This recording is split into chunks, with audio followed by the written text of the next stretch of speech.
ఇవాళ తారీఖు 20వ తారీఖు మార్చ్. ఇవాళ మధ్యాహ్నం నుంచి ఒక దిగ్భ్రాంతికరమైనటువంటి వార్త చాలామందిని కలచవేస్తూ ఉంటాం మనం గమనించాం. అదేంటంటే సద్గురు జగ్గి వాసుదేవ్ గారికి తలలో రక్తస్రావం అయిందని, దానికి ఆపరేషన్ జరిగిందని, ఆయనని ట్రీట్ చేసేటటువంటి నరాల నిపుణులు ఢిల్లీలో ఉన్నటువంటి ఆయన సూరి గారని, ఆయన ఒక న్యూస్ మీడియా అన్ని ఛానల్స్కి ఆయన ఇంటర్వ్యూ ఇచ్చారు. అదంతా మనం చూసాం బేసికలీ. సో జరిగింది చెప్పాలంటే ఆయన మాటల్లో, ఆయన హిస్టరీ తీసుకున్నారు కాబట్టి ఆయన చెప్పిన మాటల్ని నేను తిరిగి తర్జుమా చేస్తున్నాను. సో గత 4 వారాలుగా, ఆల్మోస్ట్ నెల రోజులుగా సద్గురుకి తలలో తీవ్రమైనటువంటి నొప్పి వస్తున్నదని చెప్పారని, కానీ అదేమీ పట్టించుకోకుండా 8-9 తారీఖుల్లో ఉన్నటువంటి శివరాత్రి మహోత్సవాల్లో ఎట్టి ఆటంకం రాకుండా ఉండాలని చెప్పేసి ఆయన పూర్తి ఏమంటారంటే ఎంతూజియాజం తోటి, ఎంతో ఎనర్జీ తోటి అన్ని పనులు చేశారు. ఇన్ఫ్యాక్ట్ ఆ రోజు రాత్రి నేను చూశాను, టీవీలో లైవ్ ఇచ్చారు. దానికి ఆయన ఉపన్యాసం చెప్పారు, పాటలు పాడారు, డ్యాన్స్ వేశారు. అప్పుడు అంత తీవ్రమైనటువంటి తలనొప్పితో ఇవన్నీ చేశారు అని తలుచుకుంటే నిజంగా చాలా దిగ్భ్రాంతికరమైన విషయం. అంతేకాకుండా ఎంతో ఆయన మీద ఉన్నటువంటి గౌరవం పెరుగుతుంది. నేను ఆయన పూర్తి డివోటీని కాను, బట్ స్టిల్ ఆయన స్పీచెస్ అన్నీ వింటూ ఉంటాను ఆయన గురించి చెప్పిన తర్వాత. సో ఆయన పెయిన్ టాలరెన్స్, మనిషి ఎంత గట్టివాడు అనేది, ఎంత నొప్పి తట్టుకోగలడు అన్నటువంటి దాని మీద మనం బేరీజ్ వేసి చెప్పగలం. తలలో రక్తస్రావం అయ్యి తీవ్రమైనటువంటి తలనొప్పి వస్తూ కూడా ఆయన ఏమీ ఎరగనట్టుగా ఇంత ఎనర్జెటిక్గా ప్రత్యక్ష నేను చూశాను లైవ్ ట్రాన్స్మిషన్, డ్యాన్స్ చేశారు, పాటలు పాడారు, ఉపన్యాసాలు ఇచ్చారు. ఇంత చేశారంటే వినడానికి నిజంగా చాలా ఆశ్చర్యకరంగా ఉంది. So coming back to the point, గత 4 వారాలుగా తీవ్రమైన తలనొప్పి ఉన్నది ఆయనకి అని చెప్పి డాక్టర్ దగ్గరికి వెళ్ళడం జరిగింది. డాక్టర్ దగ్గరికి ఎందుకు వెళ్ళారంటే 15వ తారీఖున ఆయన ఇండియా టుడే కాన్క్లేవ్ అని ఢిల్లీలో జరిగింది. ఆ రోజు సాయంత్రం రాత్రి 9:30కి మోడీ గారు కూడా ఉపన్యాసం ఇచ్చారు. దాంట్లో జగ్గి వాసుదేవ్ గారి సద్గురువు గారి ఆయన ఇంటర్వ్యూ ఒకటి ఉన్నది. సో దాని ఢిల్లీ వచ్చారు.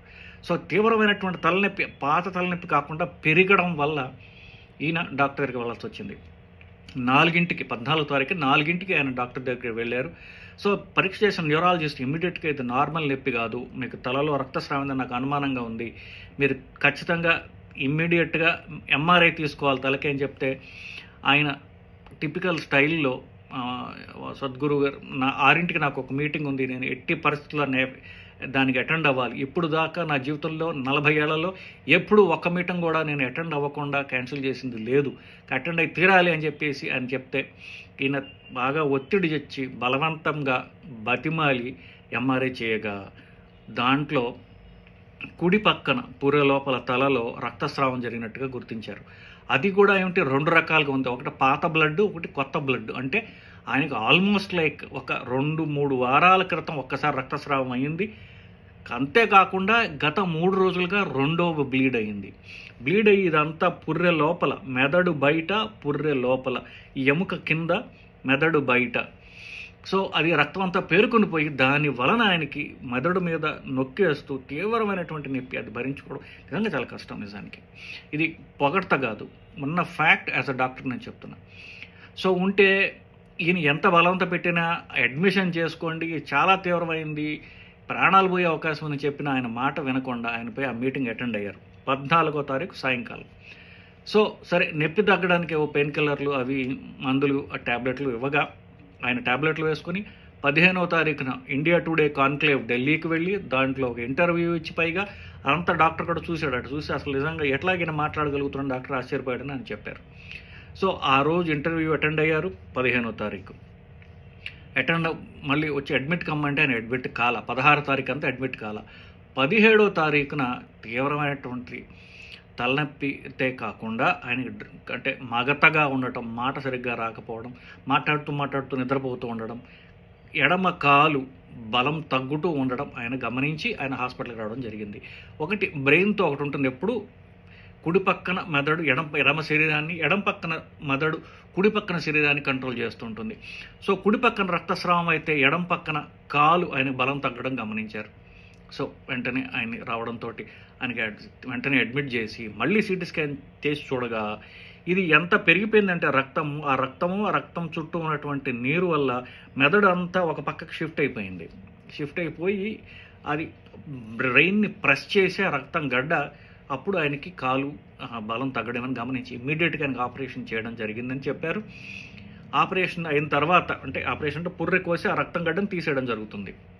అప్పుడు బ్రెయిన్ మీద ప్రెషర్ తగ్గిన తర్వాత మెల్లగా మందుల ద్వారా ఆ వాపు ఏదైతే ఉందో వాపు తగ్గడానికి 2-3 రోజులు టైం పడుతుంది ఆయనకి. ఇంకా హాస్పిటల్లోనే ఉన్నారు ఆయన. హాస్పిటల్ ఉండటమే కాకుండా ఆల్రెడీ టీవీకి ఒక వీడియో రికార్డ్ చేసి మీడియాకి ఇవ్వడం జరిగింది. సో దాంట్లో చిన్న టేప్ ఒకటే ఉన్నది, ఎందుకంటే చిన్న బర్హోల్ సర్జరీ, అంటే చిన్న హోల్ ద్వారా వాళ్ళు లోపలికి ఎంటర్ అయ్యి రక్తం గడ్డ అంతా పీల్చేస్తారు. ఆ రక్తం గడ్డ పీల్చేసరికి ప్రెషర్ ఏదైతే ఉందో తగ్గుతుంది. సో ఆ వాపు ఆ నీరు వల్ల రక్తం గడ్డలోంచి కాస్త నీరు వస్తుంది. అది నొక్కుతూ ఉండడం వల్ల బ్రెయిన్లో కూడా ఇంకా వాపు వస్తుంది. అవి తగ్గడానికి కాస్త ఇంకా మందులు, ఇంజక్షన్లు ఇవ్వడం జరుగుతుంది కొన్ని రోజులు. కానీ ఎప్పుడైతే తీసేశారో ఆయన వెంటనే ఫుల్లీ కాన్షియస్గా వచ్చారు. ఇన్ఫ్యాక్ట్ చాలా చమత్కరించారు కూడా. డాక్టర్లు నా పుర్రె ఓపెన్ చేసి చూశారు, దాంట్లో ఏం కనిపించలేదు వాళ్ళకి అని జోక్ చేశారు. So he is all healthy and fine అని చెప్పారు. జరిగింది ఇది. సో సరే, all is well that ends well అంటారు ఇంగ్లీష్లో. చివరికి అంతా మంచి జరిగింది కాబట్టి ఇక మనం దాని గురించి భయపడాల్సినటువంటి అవసరం లేదు అని చెప్పేసి మనందరూ అనుకోవచ్చు. ఒకటి, ఎందుకు ఇలా జరిగింది అనేటటువంటి ఆలోచన మనందరికీ రాకపోదు. సో దీనికి కొన్ని కారణాలు ఉంటాయి. నేను చెప్పినట్టుగా ఆయన చెప్పింది ఏంటంటే పుర్రె కింద మెదడు బయట ఉన్నది అని. కామన్గా ఒక్కొక్కసారి ఇది దెబ్బ తగిలితే వస్తుంది, కానీ ఈయనకి దెబ్బ తగిలిన పైన ఇంజురీ ఏం లేదు. సో అది చిన్నవాళ్ళల్లో యాక్సిడెంట్లు అయినా దెబ్బలు తగిలినా రావచ్చు. లేదా ఈ మెదడు పైన ఉన్నటువంటి రక్తనాళాలు ఏముంటాయి అంటే మెదడు లోపల ఉంటాయి, మెదడు పైన నుంచి వచ్చి అయితే మెదడు లోపలికి వెళ్తాయి అన్నమాట.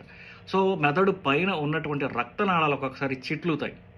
సో అది ఇప్పుడు సద్గురు జగ్గి వాసుదేవ్ గారికి 66 ఏళ్ళు. సో చిన్న ఆయన అయితే కాదు. సో కొంతమందికి ఏంటంటే వయసు రీత్యా రక్తనాళాలు గట్టి పడతాయి, ఎమైలాయిడ్ అంటారు దాన్ని. సో రక్తనాళాలు గట్టిపడే చిట్లుతాయి. అంటే ఆ ఎలాస్టిసిటీ అంటే రక్తనాళం సాఫ్ట్గా ఉండాలి. రక్తం పోయినప్పుడు అది కుచించుకుపోవాలి లేదా పెద్దగా అవ్వాలి. అది ఎలాస్టిసిటీ అంటారు. ఎలాస్టిక్ నేచర్, ప్లాస్టిక్ కాకుండా ఎలాస్టిక్ నేచర్ అది పోతుంది కొంతమందికి. సో పోయినప్పుడు ఆ రక్తం నాళం గట్టిగా ఉంటుంది. అది సో మామూలు రక్తం అయినప్పుడు పగిలే అవకాశం ఉన్నది. ఒక్కొక్కసారి కారణం తెలియదు. కాక కొన్ని రేర్ కారణాలు ఉన్నాయి, వాటి గురించి మనం అంతగా పట్టించుకోక్కల. కొంతమందికి అధిక బీపీ ఉన్నా వస్తుంది. ఇప్పుడు వీరికి బీపీ ఉందో లేదో మనకు తెలియదు, కానీ నా అంచనా ప్రకారం బీపీ ఉండకపోవచ్చు. ఎందుకంటే వారు స్టేజ్ మీదే సమాధి స్థితిలోకి వెళ్ళడం నేను చాలాసార్లు చూశాను. సో యూజువలీ అంటే మైండ్ డీప్ లెవెల్స్కి పంపగలిగే శక్తి ఉన్న వాళ్ళకి జనరల్గా ఈ బీపీ అనేది చాలా అంటే కంట్రోల్లో ఉంటుంది వాళ్ళకి. ఎందుకంటే బీపీ ఎగ్జైటబిలిటీ ఉన్న వాళ్ళకి బీపీ ఎక్కువ ఉంటుంది.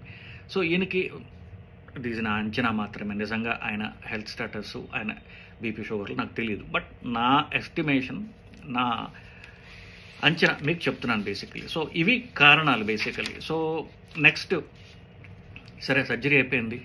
ఇప్పుడు ఎంతోమంది ఆయన అభిమానులు ఉన్నారు, నాలాంటి వాళ్ళు కూడా. ఎందుకంటే ఆయన చేసినటువంటి సేవ ఇప్పుడు లాస్ట్ 10-15 ఏళ్ళుగా మనం చూస్తున్నటువంటి హిందూ పునరుత్థానంలో ఆయన రోల్ చాలా ఉన్నది. ఇది నిర్వివాద అంశం. ఎందుకంటే ఎన్నో చిన్న మామూలు కాలేజెస్ నుంచి పెద్ద మెడికల్ కాలేజీలు, ఐఐటీలు, ఐఐఎంలు, ఇట్లా అన్ని కాలేజీలకు తిరిగి యువతని వాళ్ళు ఇన్స్పైర్ చేయడం, వాళ్ళలో ఉన్నటువంటి వాళ్ళ తల్లిదండ్రుల ద్వారా వాళ్ళు నేర్చుకునేటటువంటిది హిందూ ధర్మం గురించి కానివ్వండి, మిగతా వాటి గురించి కానీ, వాళ్ళ వయస్సులో వాళ్ళకి వచ్చేటటువంటి ప్రశ్నలు ఏవైతే ఉంటాయో వాటిని ఆన్సర్ చేసేవాళ్ళు లేరు వాళ్ళకి. సో వాటినన్నింటినీ ఈయన చాలా అగ్రెసివ్గా వాళ్ళు అడిగినా కూడా ఈయన ఎట్లాంటి కోపం తెచ్చుకోకుండా వాళ్ళకి ఎంతో చమత్కారంగా, తెలివిగా వాళ్ళ క్వశ్చన్లు అన్నింటినీ ఆన్సర్ చేసి వాళ్ళకు ఉన్నటువంటి అపోహలు, హిందూ ధర్మం మీద ఉన్నటువంటి అపోహలన్నీ పోగొట్టడంలో ఈయన చేసి, ఎస్పెషల్లీ ఎడ్యుకేటెడ్ యూత్లో ఉన్నటువంటి అపోహల్ని, అనుమానాల్ని, వీటన్నిటినీ పోగొట్టడంలో ఆయన చేసినటువంటి సేవ ఏదైతే ఉందో అది ఇంకా వెలగట్టలేనటువంటిది. సో ఈ నిజం చెప్పాలంటే ఒక రకంగా హిందూ పునరుత్థానం అంటే దానిలో ఇది ప్రధానమైనటువంటి కారణం ఉంది. ఎస్పెషల్లీ సౌత్ ఇండియాలో యూత్లో ఎస్పెషల్లీ ఈయనకు ఉన్నటువంటి ఫాలోయింగ్ అని చెప్పకూడదు, అంతకంటే ఎక్కువ నిజానికి. చాలామంది సన్యాసం పుచ్చుకోవడం దగ్గర ఉన్నారు. ఆయన ఇది మనకి ఎక్కువ మీడియాలో కనిపిస్తుంది, కానీ ఆయన యాక్చువల్ స్పిరిచువల్ యాక్టివిటీ గురించి మనకు ఎక్కువ మాట్లాడరు. అది ఆ సన్యాసులకే తెలుస్తుంది. శాంభవి ముద్ర అని వారు అంటే నిజంగా యాక్చువల్ హార్డ్ కోర్ స్పిరిచువాలిటీ మీద ఆయన ఏం చూస్తున్నారు అనేది మనకి బయటకు రాదు. ఆయన నేను చెప్పినట్టుగా ఆయన అంటే తలుచుకుంటేనే సమాధిలో వెళ్ళగలిగేటటువంటి శక్తి కలవారు అని మన కళ్ళ ముందు కనిపిస్తోంది. కాబట్టి అది చాలా గొప్ప స్కిల్, దానిలో అనుమానం లేదు. అఫ్కోర్స్ మీరు ఎంతకంటే నేను డీప్గా వెళ్ళాల్సిన అవసరం లేదు. అది చేయగలుగుతున్నారు అంటే అది చేయగలగటం ఇంకొకరికి నేర్పించగలిగితే చాలు. అంతకంటే మనం చేసుకునేటటువంటిది మనం ఇంకొకరికి చేసేటటువంటి హెల్ప్ ఇంకోటి ఉండదు. సో ఇంతమందికి ప్రాణప్రదమైనటువంటి సద్గురువు గారు కి ఇలా జరగటం నిజంగా శోచనీయమైన. సద్గురుకి జరిగితే మా గతి ఏమిటి అనేటటువంటి భయం చాలామంది ఉండే అవకాశం ఉన్నది. నేను స్పిరిచువల్లీ గొప్పగా గురువుల హెల్త్ ఇష్యూస్ చూస్తూ కొంతమంది పనిచేయడం జరిగింది. పేర్లు చెప్పాల్సిన అవసరం లేదు, కాకపోయినా చాలా పెద్ద పెద్ద ఫేమస్ వాళ్ళ ఆశ్రమాల్లో నేను కొంతకాలం చూశాను వాళ్ళందరినీ. సో వాళ్ళలో ప్రిటెన్షన్ ఉండదు, అంటే దాపరితనం, దాచుకోవడం, సీక్రెట్స్ ఏమి ఉండవు, అన్నీ తెలుస్తూ ఉంటుంది అందరికీ. ఇప్పుడు చాలామంది స్పిరిచువల్లీ ఎవాల్వ్డ్ అని చెప్పుకునే వాళ్ళు వాళ్ళకి జబ్బులు ఉన్నాయని చెప్పుకోవడానికి అది పెద్ద సీక్రెట్ అనుకుంటారు. అంటే నాకు జబ్బులు రాకూడదు, ఆ జబ్బులు ఎవరికి తెలియకూడదు, ఇట్లాంటివి ఉంటాయి. ఈయనకి అదేమి లేదు. No pretension at all. So ఆయన శరీరం అందరికీ ఉన్న మానవ శరీరం లాంటిది. ఆ శరీరంలో ఉన్నటువంటి కాన్షియస్నెస్ ఏదైతే ఉందో అది ఎవాల్వ్డ్. అది ఎంత ఎవాల్వ్డో అందరికి మనకు తెలుస్తూనే ఉంది. ఆయన మాటల ద్వారా ఆయన ఎంత ఎవాల్వ్డో ఆయన మాటల ద్వారా తెలుస్తుంది మనందరికీ. సో ఇకపోతే ఈయనకి ఏమైనా అయితే ఎట్లా, మరి ఈయనకే ఎట్లా అయింది కదా అనుకోవచ్చు. ఒకటండి, దేవుడు ఉన్నాడా లేకపోయినా ఇప్పుడు ఆయన చెప్పిన దాని ప్రకారం మనకు తెలుస్తూనే ఉంటుంది. నేచర్ అనేది ఉన్నది. ఆ నేచర్ని మన కళ్ళ ముందు కనిపిస్తుంది. ప్రకృతి నుంచే మనందరం వచ్చాం. ప్రకృతి నుంచే భూమి పుట్టింది, ప్రకృతి నుంచి ఇదంతా వచ్చింది. దాన్ని ఆయన లింగభైరవి అన్నారు. ప్రకృతి మనందరూ కల్పిస్తూనే ఉంది కదా. అక్కడ ఆదియోగి ఉన్నాడు, ఆయన ద్వారా పెట్టినటువంటి ధ్యానలింగం ఉన్నది. సో ఈయన వారు స్థాపించినటువంటివి ఇవన్నీ. లింగభైరవే ఉన్నది అంటే తన కొడుకుని ఆవిడ కాపాడుకోలేదా? ఆదియోగి అక్కడ ఉన్నాడు కదా. ఆ ఆదియోగి తన ద్వారా తనని ఇంతమందికి పరిచయం చేసినటువంటి తన అనుంగు పుత్రుడిని ఆయన కాపాడుకోలేడు. ఆయన బ్లెస్సింగ్స్, లింగభైరవి యొక్క ఆశీర్వాదం ఈయనకి ఎప్పుడు సర్వదా ఉంటాయి అనడంలో నాకు ఎలాంటి అనుమానము లేదు. రెండవది కర్మ అని చెప్పచ్చు. ఆయన చాలామందిని ఆధ్యాత్మిక బాధ్యత తీసుకున్నారు. చాలామంది సన్యాసులు ఉన్నారు ఆయన దగ్గర. వాళ్ళందరికీ బాధ్యత ఆయన భుజాల మీద వేసుకున్నారు. చాలా వరకు వారి కర్మలు, వారి తప్పొప్పులు కూడా ఈయనే బాధ్యత తీసుకుంటున్నారు కదా. అందుకనే వాళ్ళందరికీ సన్యాసం ఇచ్చారు కూడా. సో వాటన్నిటి బాధ్యత కూడా ఈయన హెల్త్ని ఎఫెక్ట్ చేస్తుంది అనడంలో నాకు అనుమానం లేదు. థర్డ్ పాయింట్, చాలా యాక్టివ్ మనిషి. ఆయన ఎంత యాక్టివ్ అంటే ఆయన బైక్ తోలడం చూసి ఇన్స్పైర్ అయ్యి నేనే బైక్ కొనుక్కున్నాను. నేను ఒక మోటార్ సైకిల్ కొనుక్కున్నాను. నేను నా హాస్పిటల్కి ఎమర్జెన్సీ వస్తే నా బైక్ వేసుకుని నేను వెళ్తూ ఉంటాను. అఫ్కోర్స్ మా కొలీగ్స్ అంటే నా ఫ్రెండ్ ముఖర్జీ, మా భార్య, వీళ్ళందరూ బైక్ తోలుతావా ఆపు అంటుంటారు. కానీ ఆ ఇన్స్పిరేషన్ నాకు సద్గురుని చూస్తే వచ్చింది. ఆ బైక్ తోలడంలో ఆయనకు ఉన్నటువంటి ఆ జస్ట్ నిజంగా ఒక 25 ఏళ్ల కుర్రాడికి ఉన్నటువంటి ఎనర్జీతో ఆయన బైక్ తోలడం అసలు అమేజింగ్. ఆయన 1000 కిలోమీటర్లు బైక్ మీద ప్రయాణం చేయటం, కావేరీ కోసం కావచ్చు, భూమి గురించి కావచ్చు, ఇలా ఎన్నో చేస్తున్నారు కదా. ఆ జస్ట్ చూసి నాకే ఇన్స్పైరేషన్, నేను బైక్ కొనుక్కున్నానంటే చూసుకోండి ఇంకా ఎంతమందిని ఇన్స్పైర్ చేస్తున్నారు. ఆయన ఆరోగ్యంగా ఉండడం మనందరికీ ఎంతో అవసరం.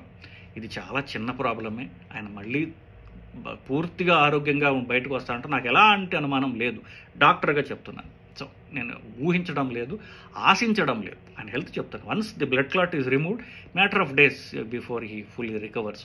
కానీ మనందరికీ ఏమనిపిస్తుందంటే ఆయన కాస్త స్లో అయ్యి ఆయన హెల్త్ మీద కాన్సన్ట్రేట్ చేస్తే ఇంకా బాగుండు అనిపిస్తుంది. వారు మన మాటలు వింటారని నేను అనుకోను, బట్ కాస్త తాను ఆయన హెల్త్ కాపాడుకుంటే మనలాంటి వాళ్ళకి ఇంకా కూడా ఆయన ఎంతో ఫ్యూచర్లో కూడా ఇన్స్పైర్ చేస్తారని మనందరి ఆశ, మనందరి ప్రార్థన ఆదియోగికి లింగభైరవికి. నమస్కారం అండి. సుమన్ టీవీలో మీ పర్సనల్ అండ్ బిజినెస్ ప్రమోషన్స్ కోసం కింది నెంబర్కి కాంటాక్ట్ చేయండి.